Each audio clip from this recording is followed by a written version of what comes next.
The Qataris, since the mid-90s, have been sponsoring radicals. They have been inciting people.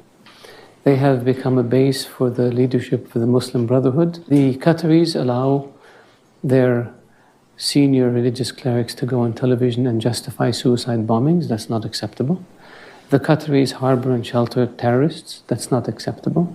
The Qataris are funding dissidents in the Emirates and Bahrain and Saudi Arabia and in Kuwait in order to cause problems for those governments and to create instability.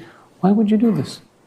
The Qataris pay ransom to terrorist groups, including $500 million to Hezbollah in Iraq, including I don't know how much to Hezbollah in Lebanon. Is that acceptable? The Qataris use their media platforms to spread hate. The Qatari Emir was conniving with Gaddafi on how to overthrow Saudi Arabia. Is this acceptable? They do the same thing in Bahrain and in Kuwait and in the Emirates. So in 2012, we cut off relations with them, the same countries.